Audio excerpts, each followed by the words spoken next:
Welcome to 13 Degrees of Screams. Where we screen so you don't scream. We're your host, Alex. And Stephanie. And this week, we grin and bear it as a pop star in Smile 2. Smile 2 is a 2024 American psychological supernatural horror film written and directed by Parker Finn. A sequel to Smile, the film stars Naomi Scott as a pop star who begins to experience a series of increasingly disturbing events as she is about to go on tour. On Rotten Tomatoes, it has an 85% with a critical consensus that states, "Blessed with a nerve-jangling star turn by Naomi Scott, writer-director Parker Finn brought in Smile's conceit into a pop stardom nightmare that'll leave a rictus grin on horror fans' faces." It has an 81% audience score that states, "Taking the initial premise to horrifying new levels of twisted, Smile 2 installs Naomi Scott as a scream queen and cements a beaming franchise." So, Stephanie, Yeah. what'd you think of Smile 2? Scary. So scary? Towards the end, I leaned over to you and I was like, I hate it here. Okay, it was scary, yes, but did you like it? I don't think so. I was too stressed the whole time. Oh no! Did uh, it over your threshold of stress for it to be no longer enjoyable? yeah, kind of. I think so. It was a lot of jump scares as well. It's really exhausting in that way. Plus, it's got a long runtime, 2 hours and 20-ish minutes, I think. No, it's just over 2 hours. Oh, it feels long. Either way. Somebody's it was 5 hours. 5 hours of constantly going boo, and I don't like that. Said Stephanie from the 13 Degrees of Screams horror podcast. I'm here for the lower end, just the cutesy ones, I guess. Alvin and the Chipmunks. Yeah. I'm always gonna use that as our benchmark for low end scary stuff. Exactly. That sounds like a good one. Okay, so then, you didn't really like it, but did you like it better than the first one? Honestly, I think it's the ending that kind of soured my mood about it. I feel like if we would have gotten a different ending than where she could have overcome, then maybe I would have been more into it because I don't know, kind of just repeats and doesn't give you much more lore or anything to go off of in a sense of how could you defeat this, or maybe this time it'll work kind of thing, or I don't know, it just got tired to me. Okay. How about you? So he's fuck this movie, fuck this franchise. I liked it. Yeah. I mean the ending, I agree with the ending, but I think the ride to get there was at least fun. I think it upped the ante a lot. I thought it was more interesting than the first one, especially with the premise of it being a pop star, and it's she's dealing with all this stuff with paparazzi and being in the limelight, so that's puts a whole nother level of Stress. issues she has to do. Yeah. Because she can't do anything because everyone's gonna see. So I don't know, I liked it a lot. I actually did like it a little bit more than the first one. Yeah, I guess I could say that, but it was very gory, and it just feels kind of there's no set rules. The creature can do just whatever. And I don't know. I think that's where it gets kind of weird for me. Yeah, I mean, that's definitely a miss for me as well. But I think between the acting, I think Naomi Scott was amazing in Oh, this yeah. movie. No, everyone did a great job. Those smiles. Ugh. Especially the first dude, the Lewis guy, that kind of is the inciting incident for her. His smile is terrifying. Hate that. No. I feel personally, I would much rather watch a movie that's really well acted that maybe leaves some questions and I don't necessarily have to understand than watch a movie that has everything explained to you, but the acting sucks, the premise sucks. You know what I'm saying? I'm willing to see where this franchise goes because I'm sure they just set that up for a third one based on the ending. Yeah. So knowing that they're probably going to make more, I'm okay that not everything's answered, but I do agree with you. We kind of talked about it after we walked out of the theater, how the ending was just okay, well, at what point did things take a turn? And we'll talk about it when we get to end. Yeah. So that was very unclear, and one of my favorite characters basically wasn't actually there The whole time. we find. I'm no, she was the best character. But looking back, you're wow, this girl is super devoted to this person she hasn't seen in a year. Like, who I was a know. bitch to her. They were ride or dies, okay? Yeah, ride or dies. So she's like, fuck that bitch. Never No, talk to no, her again. she was great. I liked her, but No, not her. If you as were in her shoes oh yeah, talking to Sky, you'd oh be yeah, like, for sure. no, ma'am. No, ma'am. Not It today. just leaves a lot more questions too. Like, It does. mm, It really does. But I'm willing to like overlook it for the overall enjoyment of the film. fair I did. enough. I had a fun time. It was very, very stressful and very anxiety inducing. Yeah, I think you were like hiding your eyes when like her bone like popped out of her leg. Yeah, well, I'm a little squeamish sometimes, but I was Yeah. fine. I was more covering my face during the embarrassing scenes Oh, that she was that like, as well. that was like the worst. Yeah. That was the absolute worst. I was like, Mm, I can't, secondhand embarrassment. I can't even watch this. no, we'll talk about it when we get to it for sure. Oh, yeah, we will. Are you ready to get into the plot? Yes. Okay. We pick up with police officer Joel 6 days after witnessing therapist Rose Cotter's suicide and having the smiling entity passed on to him. He is currently intending to pass on the curse by confronting the criminals, killing one viciously, and making the other his witness. And I don't know, I think it just went so fast during that scene that I didn't get that was the clear intention. I thought he was just kind of like holding out, waiting for the creature to take over him and just being like, you guys are here. Like, Oh, really? yeah, I I, don't know. It didn't feel that clear to me, but now, like looking back, I was like, oh, I guess that was the intention. oh, okay. I kind of figured that's what he was doing. Like he Yeah. was just finding like people who quote unquote deserve it. Mm-hmm. So, but I will say it's kind of interesting. If you really wanted to, you could basically just watch Smile and go straight into this movie and kind of watch it as like one long thing if you really wanted to. If you really want that stress. I might. I don't know. Maybe I want a little stress in my life. I need to wind down with a nice comfy movie. Oh, yes. Smile 1 and 2. About to take your week off work and you're like, I know Yeah. just the way. Well, I'm going to be watching a bunch of scary stuff this week, so I'm Oh, excited. man. All right. Good for you. Woo! However, shots are fired from the criminal witness and Joel instinctively shoots back, accidentally killing him. However, the curse is still passed on because drug dealer Louis Fergoli is standing in the background and inadvertently witnesses the event. Supposedly now free of the curse, Joel tries to escape as more criminals arrive on the scene, but ends up running into the street and being hit by an oncoming truck, dividing him in half. That's What? saying it lightly. Like, First of all, so unlucky. He successfully passed it on and then immediately dies anyways. it was like a Final Destination style death too. Like it was ooh. Like I think it was just because he was already like so mentally like panicked and everything. Plus he's been with this thing for 6-7 days or something. Oh no. Oh, that sucks. It was just like he beat it, yeah, and then never mind. Just No. immediately, and the blood streak makes a little smiley face. Yes. Well, that's why I thought it like counted for a second, like that he had it still when he died, and I was like, but how did Lewis see it? Because he died outside. Like, Right? Yeah, he had passed it on. So yeah, I just didn't understand. I had to like kind of think on it. yeah, if anything, the person in the car would have gotten it if he was still cursed, Oh yeah. because technically, but he didn't kill himself. Technically, he got hit by a car. But semantics, because he could have jumped in front of it. Yeah, that's kind of how I saw it too. I was like, did he like did the entity just take over for that split second and was like car? Like, I don't know. If you're not like really paying attention, it could seem that way. Well, but the entity plays like fast and loose too. Like, I don't know. He does really whatever he does. wants. Like, yeah, that's true.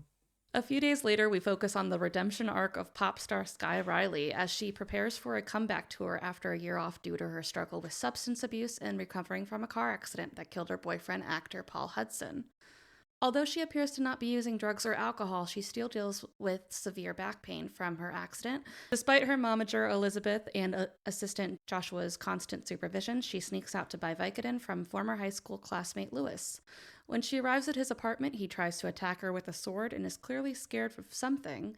Instead of running away, she talks him down and lets him go into the other room to get the pills. When he comes back out, he falls to the ground screaming and makes a horrible choking noise. Then, with a terrifying smile, he smashes his own face in with a weighted plate, killing himself while Sky watches on in horror.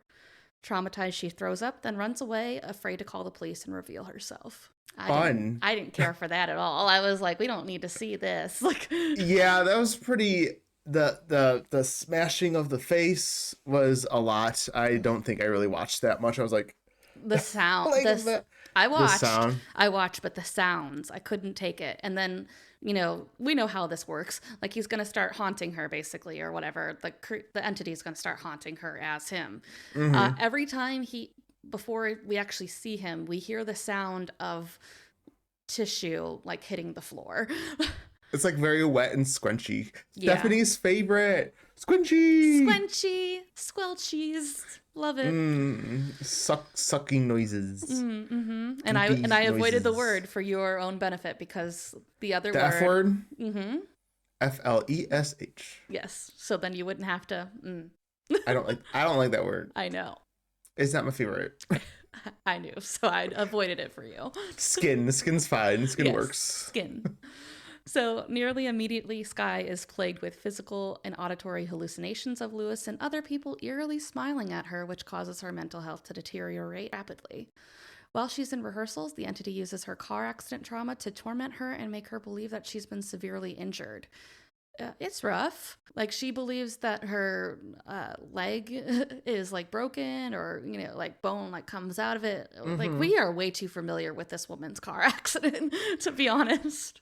Spoiler ahead, we see it like repeat like 4 or 5 times throughout in different variations of, each from time like you get the a end, little bit more. Yeah, and then we see it from the beginning to the moment they crash and stuff like that. We see from every angle.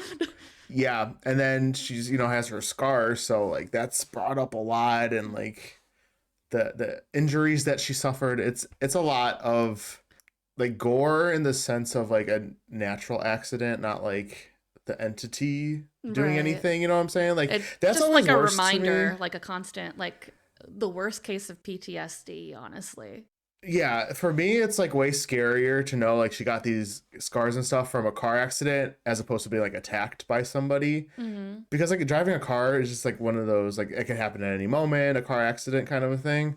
So that always like emotionally for me is harder to watch than like someone being chased by a killer. I don't know why, but like watching a car accident, I'm like, I can't deal with it. I think we've mentioned it before too, that like anytime I see people driving in a car in any movie, it could be just like your average rom-com or something too, where there isn't supposed to be anything horrible. I'm always waiting for the impending crash. Like, just like, when will it happen? Like, can we get out of the car? I don't want to see it. Because anytime you watch people talk to each other in the car, it's just like, they're not looking at the road. Never. They're always like, so how are you doing today? I'm just gonna talk to you like this, not looking at the road at all. And they're like, how are you guys doing back there? Just completely turned around. Every time I'm like, eyes on the road. Yes. Every time. Yes. Oh. So upsetting. Water. We gotta talk about the water. Oh, yes. Co-star to Naomi Scott is Vaso Water. Is it Vaso? I think. Voss Water. I learned too that they're not even sponsored by Voss. Oh, really? They're just doing that for free. Just chugging so much water. So Voss is like really expensive, so that's probably why they did pick that water, if I had to guess. Yeah. But like it is funny because like, I leaned over to you at one point. I'm like, this movie has to be sponsored because every other scene she has Voss chugging it. Yeah.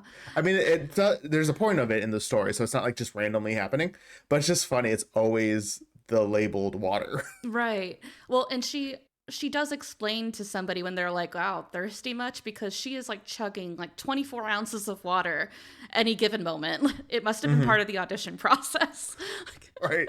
Can you drink this much water in 0.3 seconds? Yes. And make it look painful? Like, so then people are like, oh, I'm not thirsty?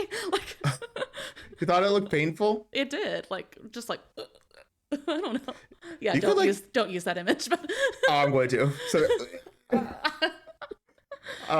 you gotta be careful with that though, because you could technically drown yourself by drinking too much water. So, well, I know like sometimes if you drink too fast, you can like hurt your chest. Like just doing too much.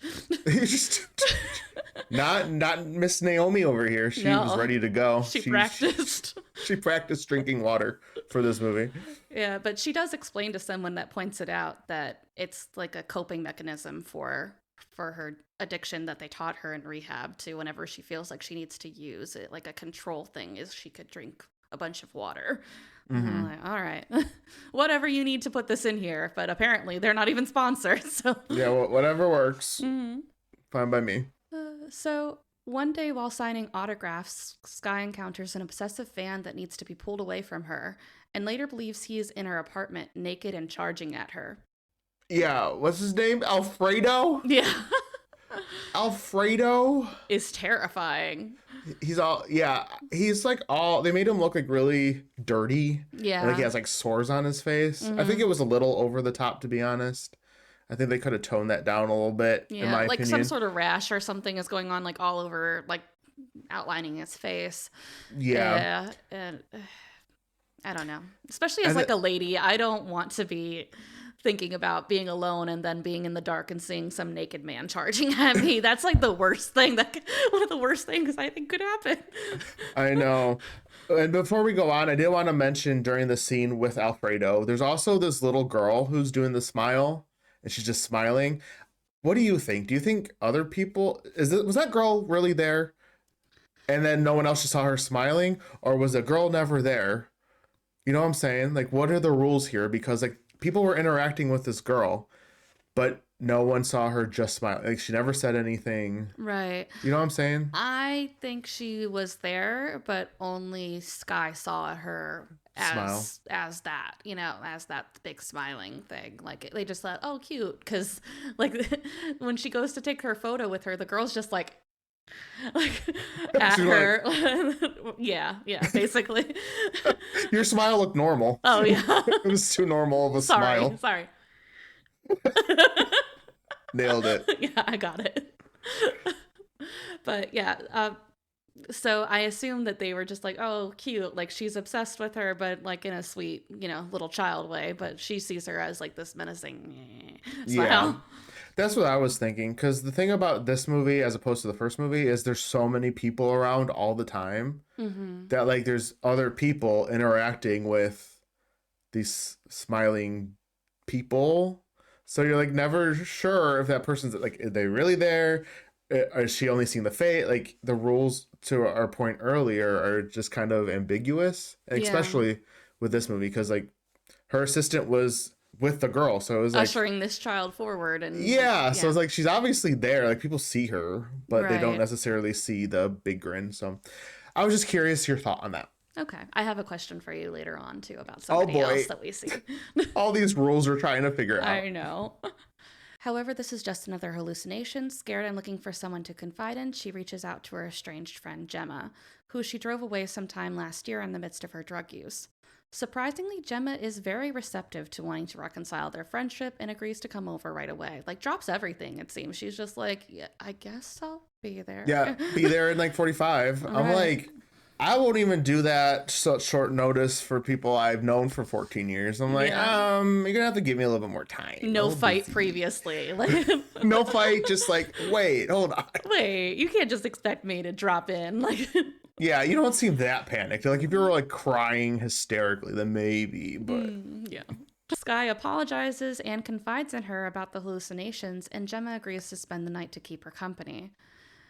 Although, even though she does have someone there to sort of, quell the hallucination, she still is experiencing them while Gemma is there, and Gemma's like talking to her as the entity while she tries to mm-hmm. sleep, and no. Right. You're like, oh, that's not her. That's you can't trust anything you're seeing as an audience member in this movie. Yeah, no. The next day, Sky awakens to realize she's running late for a charity event hosted by music executive Darius and the man that is paying for everything involving her comeback tour.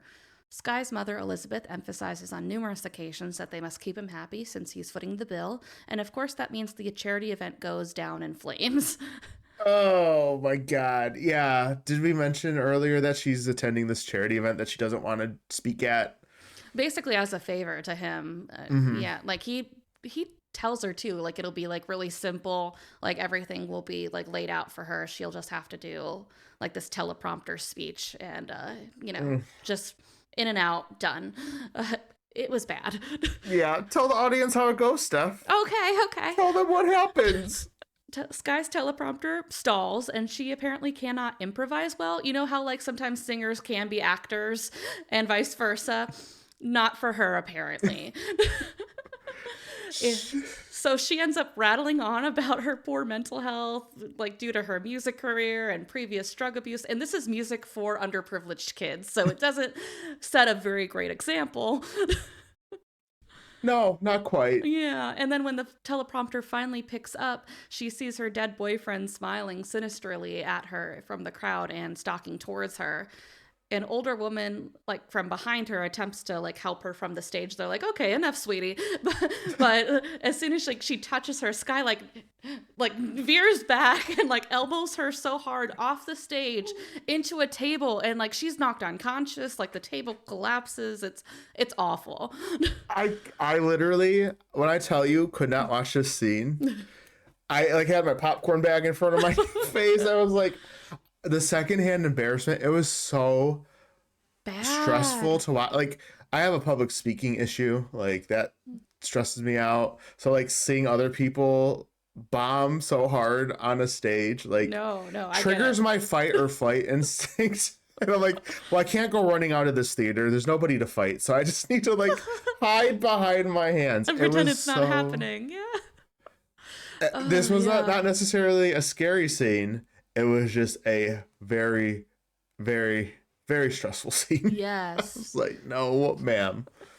And then the surprising thing that follows is like there's not a bunch of like PR or anything of her trying to like correct the situation, because this looks pretty bad, especially at the start of this big tour that I feel like maybe we should have saw this coming considering the ending later on, but Yeah, because we don't like really struggle with getting her to redeem her image at all before her tour starts.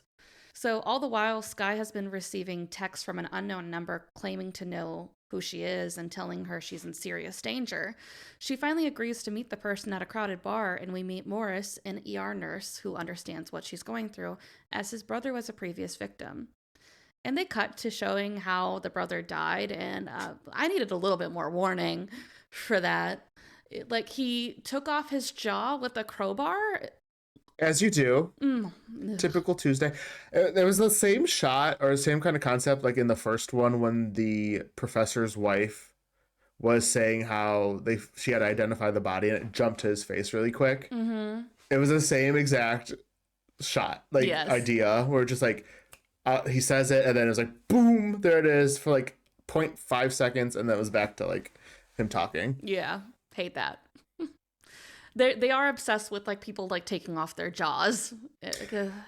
Well, I think anything like mouth related, that sounds really weird. Mouth related, like jaw, smiling, anything like that. Yeah, they I like guess. focus on.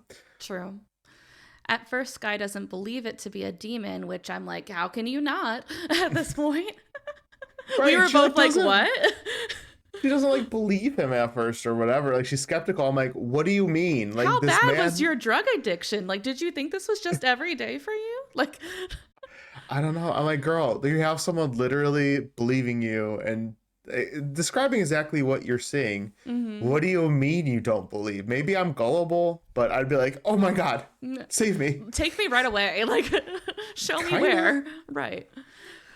Yeah, but she does hear him out on what he thinks that they should do to get rid of it. Morris believes that if they kill her by stopping her heart before the demon can make her kill herself, it won't be able to pass on to another person, and he could revive her. And she's like, no, that's freaky. No, you can't kill me. And then people in the bar, which is really crowded, by the way, so this wasn't a great meetup spot, start recognizing her, and she runs away because, she doesn't want to be chased by people. That night, the entity attacks her in the form of her dancers. I didn't like this at all, and I feel like we haven't seen to this point, like at least in the previous movie, the entity affecting so many people, or at least projecting so many people, because we know they're not really there, but right. like it's, I don't know, like 20-ish people or maybe more. Hmm. Yeah, I thought it was a really interesting scene for that moment, or for that point, that there were so many people, but they also all like move in unison, like one kind of Big group. thing, yeah, So I like, thought the and very choreography. animalistic too in a way. Hmm. So I thought the choreography of that scene was really cool. And the one thing, again, to like the rules of it, like Sky gets the shit beat out of her by these things that aren't there. So I'm like, again, How did she do this, like, to herself? Because, if we were cut away and we're watching from somebody that's not affected, I guess it would just look like her punching herself and ripping out her hair. And yeah, I don't know, but like they hurt her. They don't just scare her. They're like, "Ooh, spooky, I smiley." know, They're that's like, kind of what I was thinking. I was like, I guess you could run because nothing's going to happen because it's not "Oh, real. And then, like, oh, well, apparently they can be. yeah, no." She gets beaten up. I'm like, "Oh my God, wait. Yeah, I I don't didn't like that at understand." all. Yeah. They surround her and they pull out a large piece of hair from her scalp, which is something she does herself. She has, I think it's called trichomania, like where you pluck out your hair and your eyebrows, not your eyes. Although, speaking of eyes, I don't know if you noticed all the eye imagery. She had like a sculpture of an eyeball Oh at one yeah. point, and Mm-hmm. then like later she has eye trauma and stuff. So That's I'm interesting. like, eyeballs. We got smiles, now we got eyes. Ooh, well, since you mentioned that, I will mention that I watched the prequel to going into this, just like the Oh 11 yeah. minute short, and it's very similar to how we start like the very beginning of the first movie, like talking a girl talking to her therapist about not being able Hmm. to sleep and seeing the smiling thing. But the smiling creature actually like rips off the face of whoever they're pretending to be, and their eyes like roll back in their head. And I like, saw. I don't know, I just saw a lot of like eye imagery into that, Hmm. and plus like later on there's a little bit more. Just didn't like that. But to the point, like, it just basically stares you down until you like rip off your own face. Oh, ow! No, not the face. So that just interesting because he brought it up. Yeah. So yeah, they pull out her hair, and one shoves a hand down her throat, and she's knocked unconscious. And then we then go to a flashback of Sky's car accident, which I felt like we knew enough of, but apparently not. No, no, we keep No. learning more every time. Yeah, yeah. So we learned that in a drug fueled argument, Paul called Sky crazy and she angrily grabbed the wheel from him and caused the crash. So just another layer of guilt, I guess, also. Yeah, yeah, she She, inadvertently killed him, she so did. that's fun. Mm-hmm. Uh, Sky later wakes up in a wellness retreat facility where her mother and her argue because Sky wants to take more time away for her mental health and cancel the tour. And yeah, the mom is like not sympathetic at all. She was like, you can rest here a day and then we'll, just get back to it. Like, I was like, this seems really extreme for like, let's yeah, just rest a day and you'll be fine. yeah. Okay, so this might make me sound really heartless, and I don't mean it to be, but I'm gonna do a devil's advocate type situation here. To play devil's advocate, We're waiting. okay, Sky did all this shit for like a year, right? She Hmm. was like high on drugs all the time, causing issues, and now they planned this whole big comeback tour, and now seemingly from the outside, she's in the shit again. So I Yeah. would be annoyed too. Granted, I wouldn't say the things the mom was saying. Okay, let's Hmm. clear that up right now. However, I could feel sympathetic to the frustration she's probably feeling because of the time, money, effort, everything, only Fair. to because she probably just assumes she's back Using on again. Yeah. drugs or something. So she's probably irritated and frustrated at that, and she's like, "Look, I'm sorry, but you have to do this." Like, Right. Like, you you can know, tell me if you're using, we'll figure it out. but like just get through this kind of a Right. thing. Yeah. Like, granted, Sky is not literally physically able to do what she's asking her to do. So Yeah. yeah, she's stepping over, but I don't think the frustration is unwarranted Yeah. per I se. guess I'm just thinking it more as like a mom kind of standard. Like, you see your kids like really suffering and then you're like, eh. but we already paid all this money. So. Yeah, well, that's why you don't do business with your family. Like, she's also your manager. That's why I so, called her like, the momager first, she because is. That's she is accurate. just like the Kim Kardashian moms. Yeah, the momager. Momager.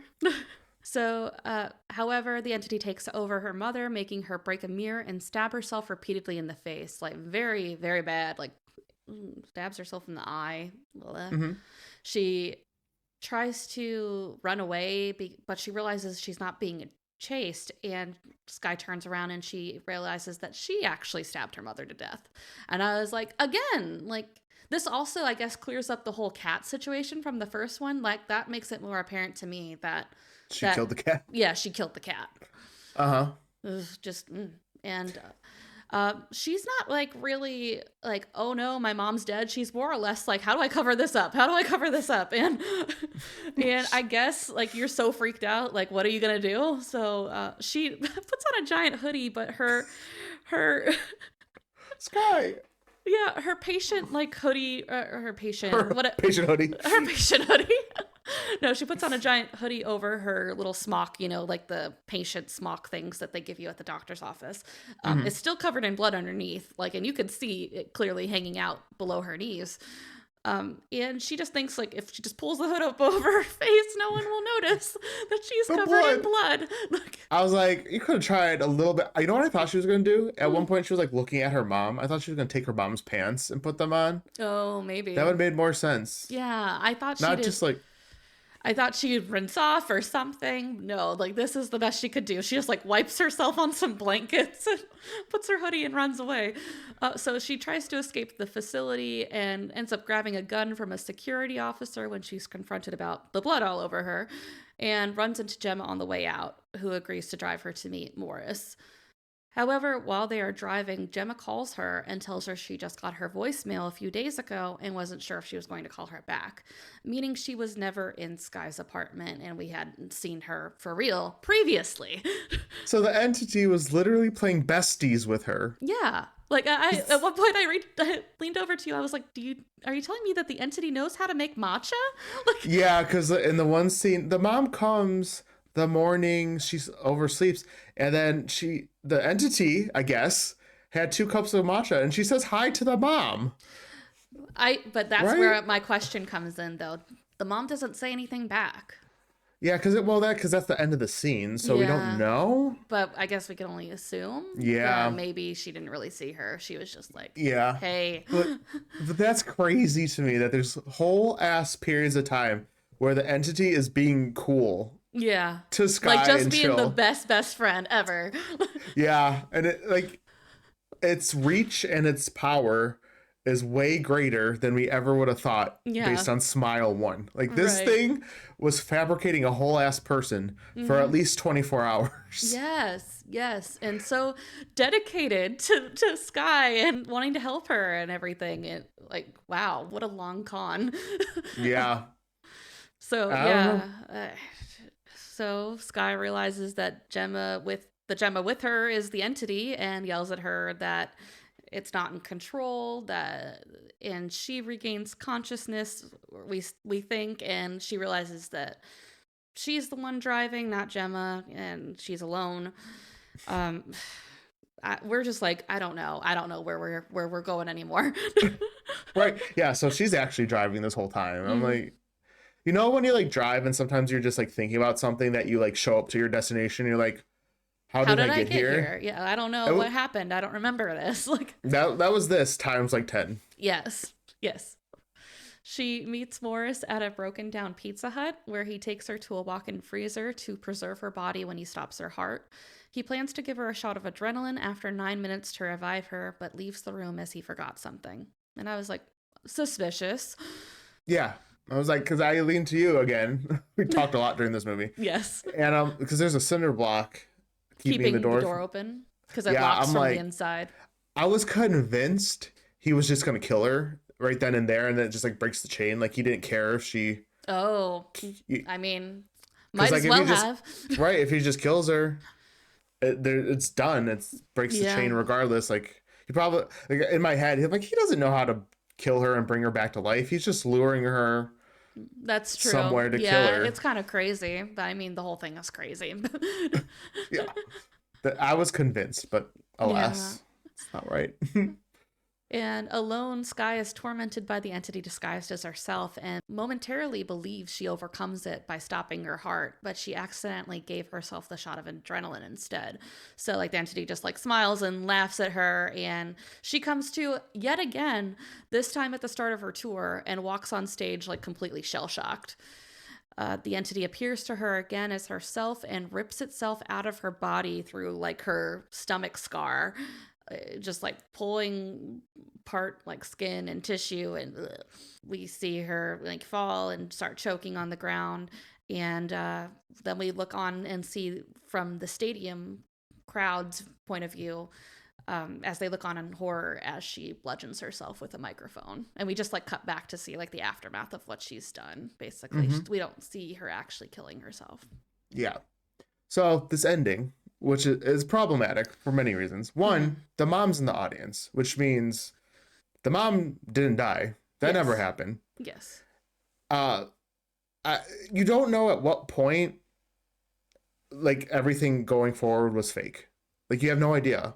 I heard a theory that I believe a Band of the Jedi pointed out that I listened to recently, that when the arm went into her mouth when the stage dancers attacked her In the apartment. that was like at that point, like the entity was completely driving the whole thing, and we couldn't assume that anything was real at that point. But then that makes sense. But then also, I'd be curious to see what she was actually doing. Yeah. From the time that happened to the time she was on stage about to perform. Was she just like walking around talking to people while she was hallucinating? I know, like, because we spend so much time in her perspective that we don't really, and I know it's part of it for it, like to understand like the psychological turmoil, but we also just can't fill in the blanks of what's going on for people that are on the outside looking in, watching her. Mm-hmm.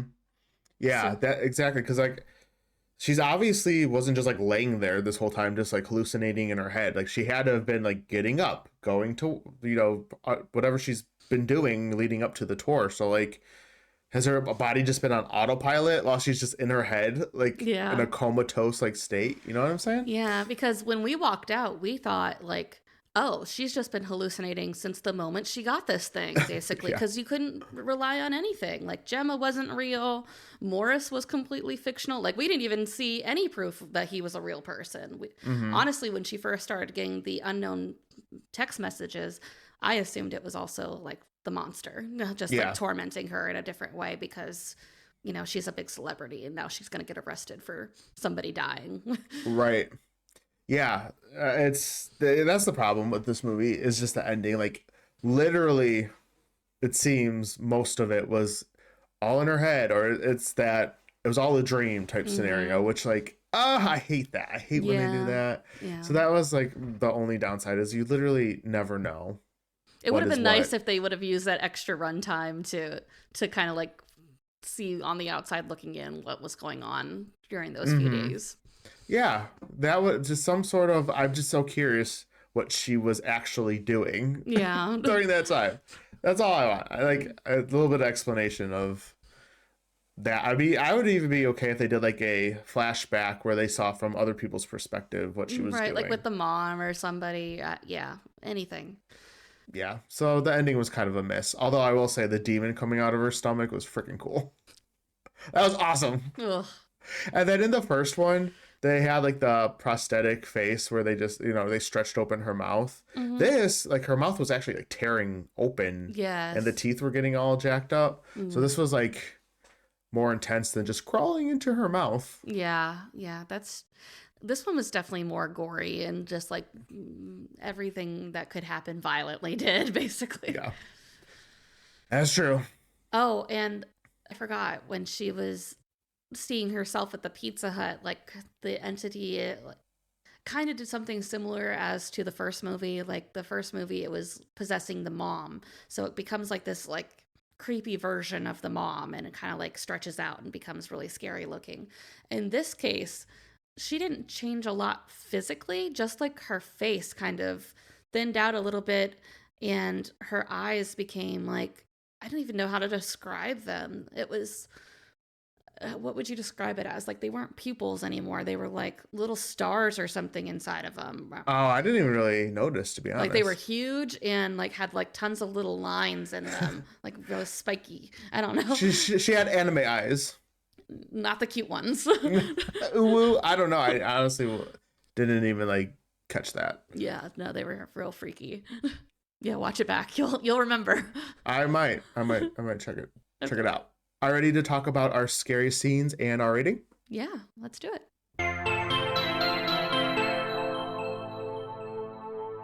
Do you have any specific scenes that freaked you out the most? The people in the apartment bothered me. Car crash bothered me. Yeah, I think our list is probably the same. Yeah, I agree. I agree with everything you have written down here. Yeah, I mentioned it briefly. The charity event, while less scary, it spiked my anxiety through the roof. So that's scary adjacent enough for me to mention it. Like that was like the most uncomfortable scene, despite like the car crash and the charity event have nothing to do with the entity, but I think those were like the most intense, stressful scenes for me. Yeah, for sure. And then all the people in the apartment, I will say I did get a little creeped out. Like normally like jump scares don't bother me or anything, but whenever she was in her apartment and the lights were out, I got a little nervous. I'm like, oh hell. Yeah. Like something's gonna, because every time she was in the apartment by herself, something happened. Like she could not get any rest. Mm-mm. But specifically with all the people in the apartment, that was creepy. They were like freaky climbing the walls and stuff like that, and like climbing over each other. Mm-hmm. A couple were like up on the like island countertop, like kind of like doing a little routine as they kind of went that way to her. Like, yeah, it was like doing a little dance while they smile eerily at her. Mm-hmm. There was one moment she like turned around in her apartment and there was something right there. Yes, and it got me. I jumped a little bit. Yeah, I was like, oh. that was like I feel like an honorable mention. Like there's no particular scenes, just the jump scares alone. Like every time like a light flicks on or something like that, you're just like. Mm-hmm. Like here it is. Like surprise. And then I put the ending demon coming out. Now that was less scary, but I just thought it was a really cool scene, and I just wanted to mention it. Like I think I like the demon reveal in this movie way better than the first one. Yeah, the first one just seemed like a giant like humanoid thing. This I mean, I guess it still looks similar. Well, the demon, I don't know if you remember in the first one. So it's that big humanoid thing, but then it does shed the skin and it has all those jaws. It looks like a skinless. Yes. Yeah. So it looks the same kind of. This one just looks bigger. Mm-hmm. Like way bigger. But I like how they tied it in with her scar. Like that's where it came out of. Yeah. Like because it's all about trauma. Yeah. Yeah. You know, the themes of these movies are trauma. So like, of course, it's going to come out of the place where a lot of it her all trauma started. Yeah, so I thought that was a cool kind of connection there. But what did you have this movie rated? Oh, 13. Nuh-uh, did you really? Yeah. Is this the 13, our first 13? Yeah, this is my first 13. Oh, woo! You should put like some little confetti next to my head. Oh my God, what a moment. Our first 13, 2 years in the making. I was bothered by this. Like when I was trying to sleep last night, I was afraid I'd turn over and see something. Like really? Oh my gosh. It was just I can't believe it. How many jump scares got to me. I had all that stress. That's amazing. I think I'm going to give it a 12.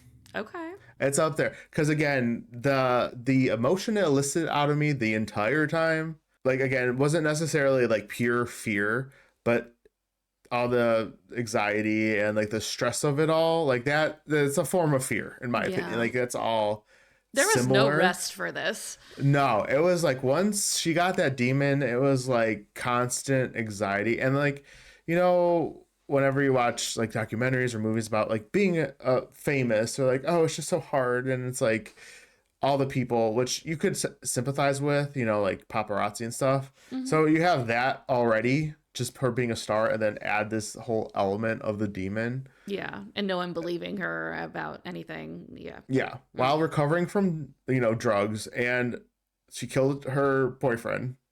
Like, so much is in this movie that she's dealing with. I'm like, this is not like a fun little watch. It's like, No. it's trauma. It's traumatic. Yeah. Oh, I did have another question for you too. Considering the large scale that, she ends up killing herself in front of this huge crowd, do you Mm. think this was like the demon's plan all along? Like, I'm just gonna do all of these steps to get as close to her as possible.